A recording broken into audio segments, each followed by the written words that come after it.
Hello guys, today I will give you the information about transversal wave diagram. Okay, so first of all, what is meant by that? Information transfer is a writing skill. It is of two types.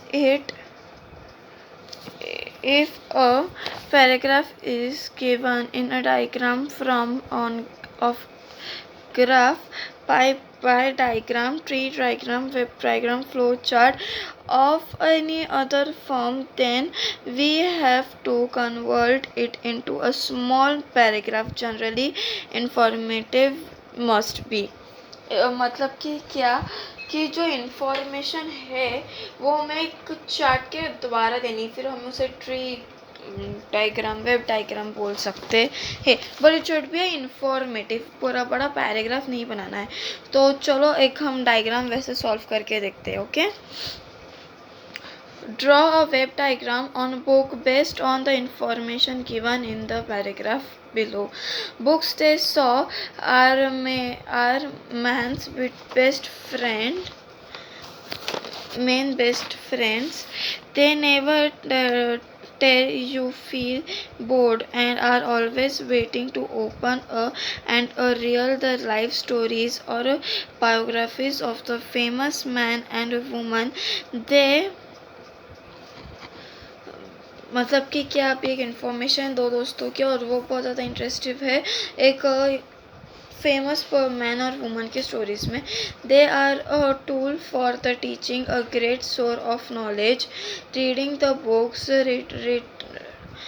written by great scientists and thickener can motivate to do the unthinkable, but most of the time they simply are source of the pleasure and keep us in a good spirit. Okay, अब मैं आपको ना हर एक चीज़ की information नहीं दूंगी जो आपको स्क्रीन पे दिख रहा है। जो इम्पोर्टेंट है मैं उतना ही बोलने वाली हूँ। ओके, सबको समझ में आए, क्यों अगर मैंने लेंदी किया तो आपको शायद समझ में ना आए, जितना अच्छे से आना चाहिए उतने अच्छे से। ठीक है, तो कैन यू सी दिस? या बुक्स, अब उन्हें कौन सी बुक्स अच्छी लगती है, अब ये क्वेश्चन है। ठीक है, वेब डायग्राम बुक्स दिया गया है, तो आपको वो बुक्स क्या करता है उसके बारे में आपको बोलना है। मतलब कि वो जो तो इंसानों को बुक्स में क्या अच्छा लगता है?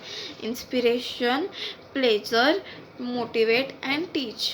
ठीक है, अब और एक वैसे ही देखते हैं। ओ सॉरी, हाँ, translate the information given in the web diagram into a paragraph। ठीक है, अब एक वेब डायग्राम है उसमें पैराग्राफ में देखेंगे। अब इम्पोर्टेंस ऑफ रेगुलर एक्सरसाइज, यहाँ पे क्या बोला है कि इम्पोर्टेंट क्यों है एक्सरसाइज। ठीक है, कीप्स डिजीज एट बे, तो आपकी डिजीज को कंट्रोल करता है। Constitute to overconfidence, constitute यानी कि हमारा जो ओवर कॉन्फिडेंस है वो एक्सरसाइज से ऑटोमेटिकली कम हो जाता है।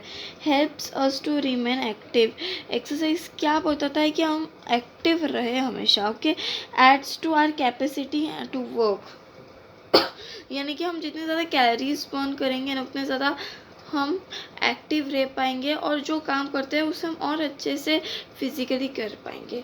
इंक्रीज आर इफ़िशियंसी, हमारी जो इफ़िशियंसी है उसे बढ़ा देता है कुछ भी चीज़ करने की। आई गेस इतना बहुत इंपॉर्टेंट होगा, बाकी के आई गेस आपको या आज से पता चल ही गए होंगे। कहाँ से बताती हूँ, देखिए मैंने बोला है कि मैं आपको सारे ऐसे नहीं दूँगी। मैंने आपको इतने सारे बोला है कि ये वाला ये तीन आपको समझ में आ गए होंगे। आप खुद एक बार रीड कर दीजिए वीडियो को स्टॉप कर। ओके, ना एक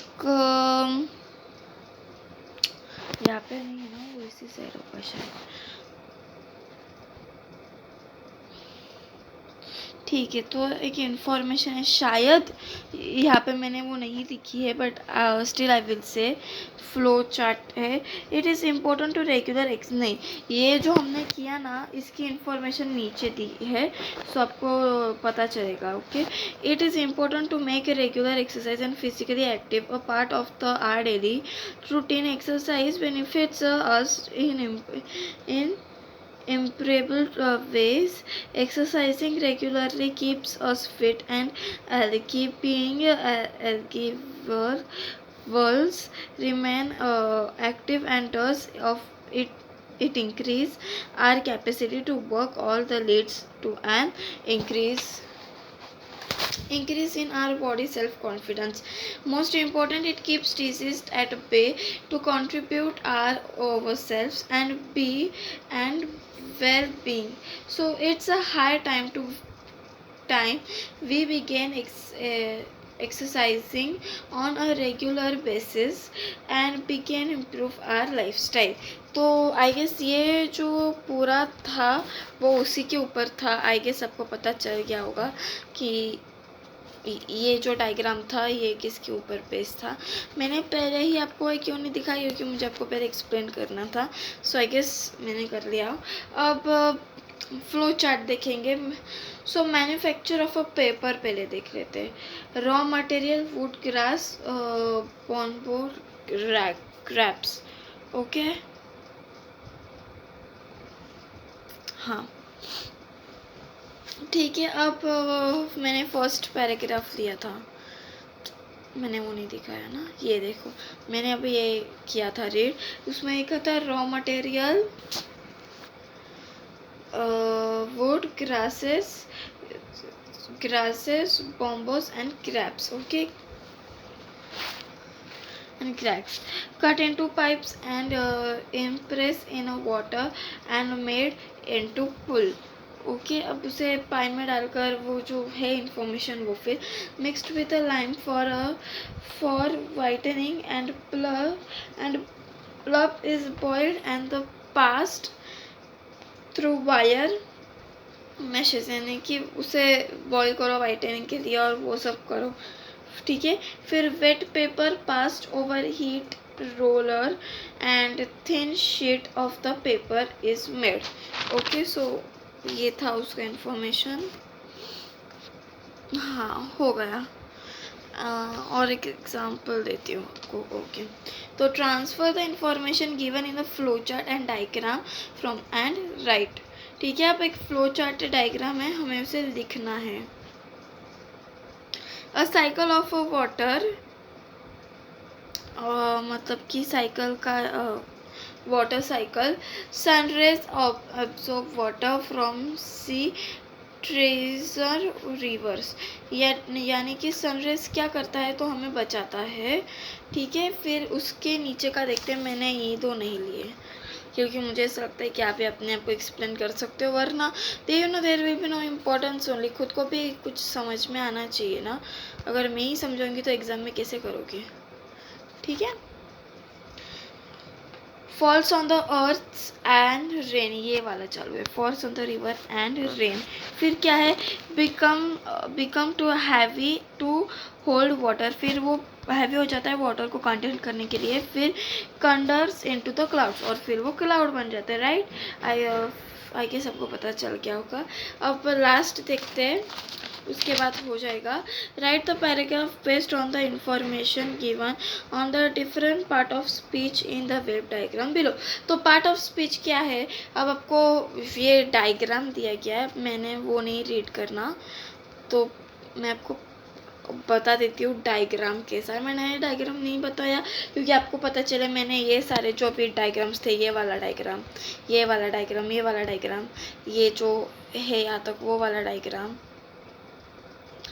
इतने सारे, ये वाला डायग्राम, ये वाला डायग्राम, तो मैंने बहुत सारे डायग्राम सबको दे दिए।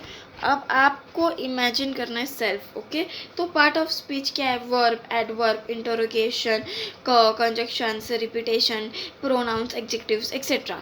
सो मैंने ये पार्ट्स ऑफ स्पीच के डायग्राम सबको मतलब साइड ये लाइंस बोल दिए ही। सो आई गेस सब आपको पता चल गया है वेब डायग्राम मतलब क्या होता है। Thank you so much.